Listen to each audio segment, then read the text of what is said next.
Hey friends, welcome back to the Bald Booktuber. My name is Scott. We're already a few days into June, so it is time to wrap up the month of May. I did read a few books this month, so make yourself a nice drink, get cozy, and let's talk about them.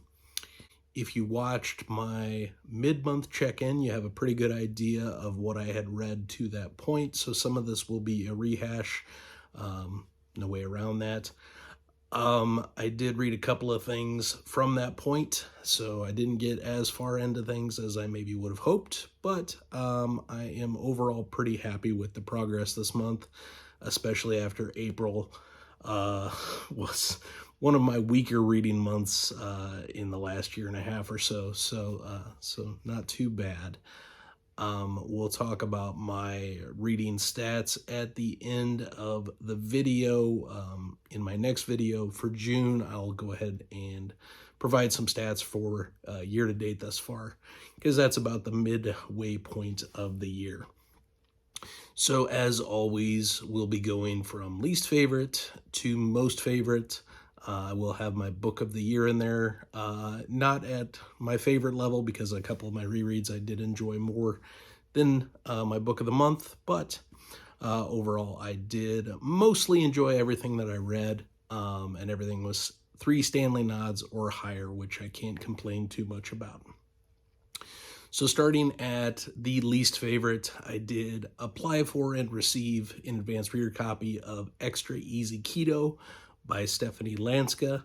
I received this via audiobook from NetGalley, and she also did the narration. I talked a little bit about it in the mid-month check-in, but ultimately I found it a bit lacking of substance. I didn't feel like I really took too much out of it. She tends to subscribe to the theory that keto doesn't always have to be clean eaten, and that sometimes it's just okay if the carbs are low to eat, kind of garbage food, for lack of a better word. I am back on keto now. I've had some slips off of it throughout the course of the month, but I'm down about 10 pounds from when I started. Usually when I'm on it, I lose about 20 pounds. So I've got, quite a bit more to go. But in general, this book isn't going to help melt those pounds away. I don't necessarily think it is a bad choice for those who want to know more about the keto diet or want to look into it, but for someone who has been on it before and or understands how it works, not a ton of value in my opinion. All right, and next up in terms of my enjoyability, we had The Art of Clear Thinking, and this was from the vantage point of a stealth fighter pilot. This was a gentleman named Hazard Lee, who is a retired fighter pilot and instructor. He did both wrote the book and narrated it. This additionally was an advanced reader copy on NetGalley. I got the audio for it. I quite enjoyed it. I went through it very quickly. Not a ton additional to say from what I said in the mid-month check-in. Just to emphasize, if you are looking for a good book on decision-making and or further understanding how we as humans make decisions in difficult circumstances, it's definitely a book I would recommend. I gave it 4 Stanley nods. Overall, really enjoyed it and do plan to pick up at least a Kindle copy of it so that I can refer back to. All right, next up in terms of enjoyment was one that I was in the middle of at the mid-month check-in point, and this was An Exorcist Tells His Story. This is by Gabriel Amorth and narrated by Matthew Lloyd Davies, who did quite a fantastic job with the narration.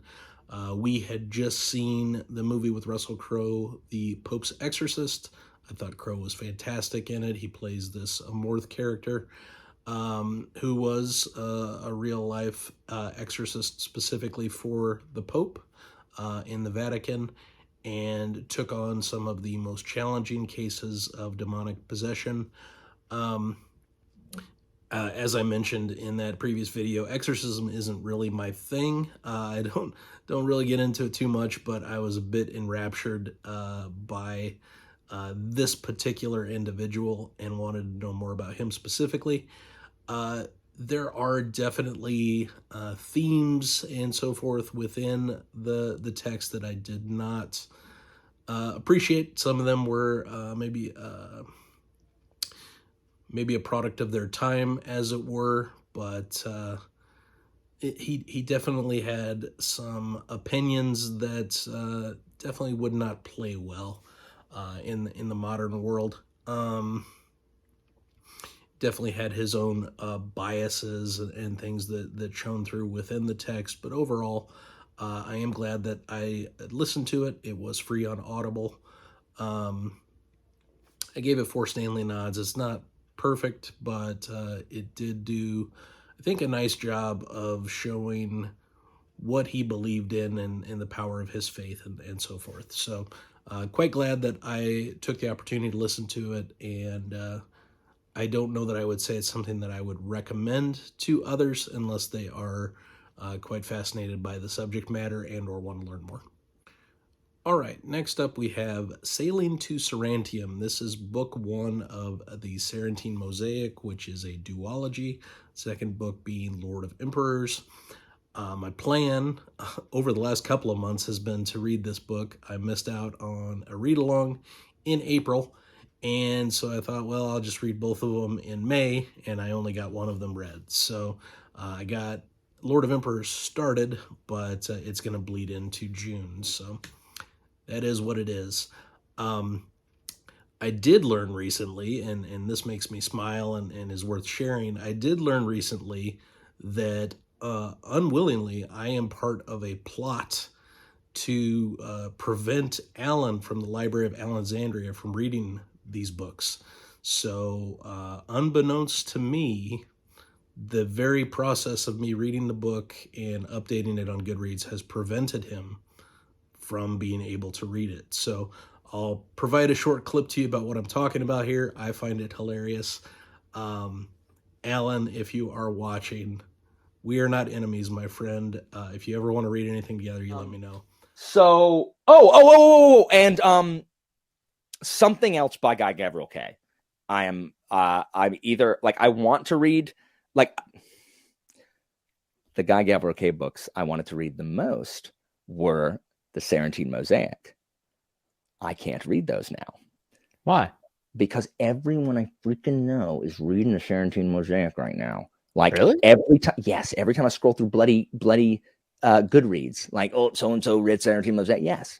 Like everyone's reading it now. And so I can't read it. I am going to...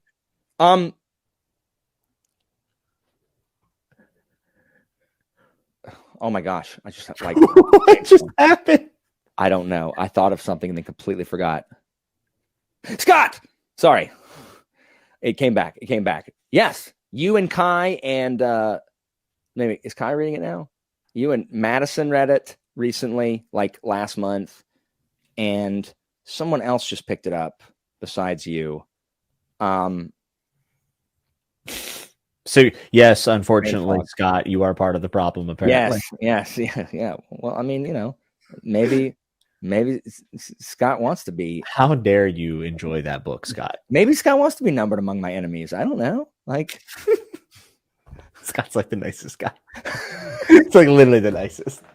Oh my god. Yes. Like I was literally stunned. I saw it and I was like, but this did certainly make me laugh in the moment. This is from Chatting with Nuts that last Friday in May. He is a constant guest on the show with Jimmy, and I happened to be watching at the time when I learned that I am part of this plot. All right, next up we have my book of the month, and this was 5 Stanley nods. This continues to be one of my favorite ongoing series, specifically in the thriller genre. This is the new release, Only the Dead, book 6 of the excellent Terminal List series by Jack Carr, narrated brilliantly as always by Ray Porter, one of my all-time favorite narrators. This was exceptional. What's interesting to me, a couple things. One is a couple other people that were reading it talked about how slow it started off, and I didn't feel that at all. I thought it was paced beautifully from start to finish. It was the longest book in the series to this point, and I didn't, feel like it felt long to me. I went through it relatively quickly. I did it immersively. I was talking to my pal Brent, who got me into the series, and the very last kind of epilogue part of this book, we were kind of talking through it because it sets up some very interesting consequences and potential things going forward that we're both, I think, really looking forward to. Jack is hard at work on book 7.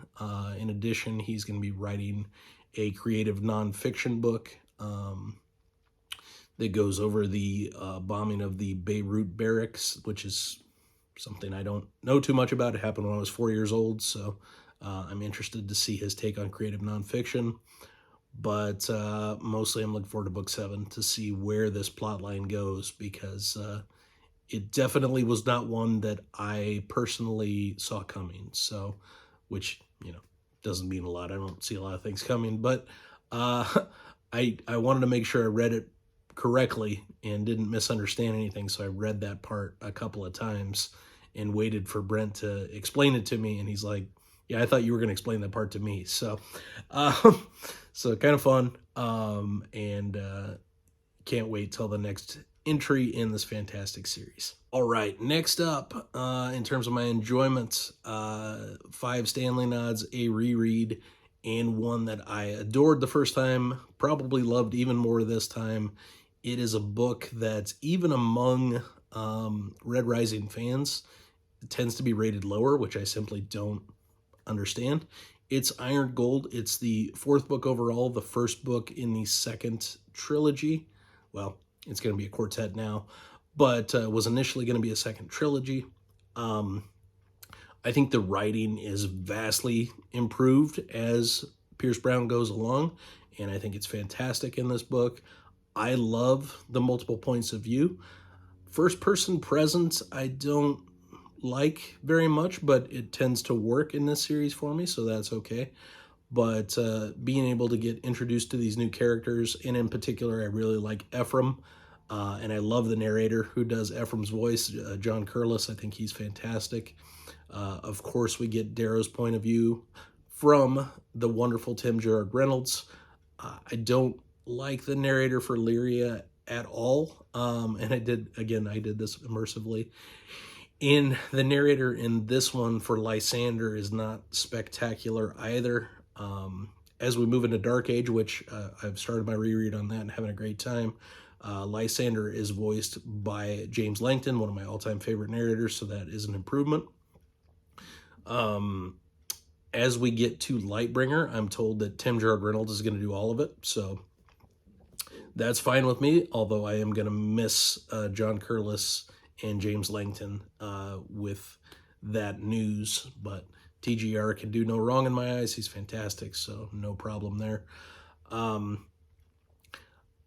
guess what people tend not to like in Iron Gold is the political machinations and the fallout of what happens after our heroes win, if you want to call it winning. This takes place 10 years after the initial rising, and I love it. I think it's outstanding. So if you haven't read the sequel quartet, yet, I would highly encourage it, especially with Lightbringer coming out July 25th. And then, of course, my favorite book of the month is A Feast for Crows. So A Feast for Crows, I think, is outstanding. I have loved it ever since the first time I ever read it back in 2005 when it released.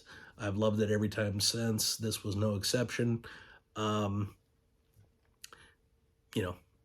Not much to be said. What there is to say will be said when we get together. We will be doing our live discussions. We had planned to do those in May still, but that didn't happen. So that is going to be pushed to sometime this month in June. So probably late in the month, we will have our standard discussion with the Reread Along crew, with myself and Joanna Sousa and Alex from Tall Guy Reads. I'll be having a secondary discussion the following week with Mike from Mike's Book Reviews and Kyle from Read by Kyle, Ben from Biggest Con, and potentially a couple others. So we'll see how that goes. I don't want to overcommit anybody. I'm waiting to hear back to see if some others want to join or not. So we shall see.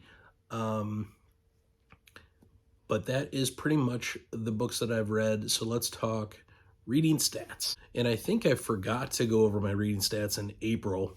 Forgot to, because they were so bad. But things improved this month, so that's good. So in May, I read 7 books. I read 3,450 pages. Again, some of that was audio only. I consider audio reading, immersive reading, I consider it all the same thing, so I don't differentiate. The average page count per book was 493 pages. The average rating was 4.3 Stanley nods, and I averaged 115 pages per day. So not too bad. Just to give a sense, I only read 5 books in April, and I only averaged 86 pages per day. So those extra 30 pages a day really, really helped. Hoping to get even more than that here in June. I'm behind my yearly goal. I plan to read 80 books overall. I'm at 31 books, so I'm not terribly far behind. But that is my month. I'm hoping to hear what all of you have read, what you've enjoyed in the month of May. Please let me know in the comments what stuck out to you, what maybe some of your clunker books were that you didn't enjoy as much, etc. But start the discussion. And as always, Scott! Publication order always, my friends.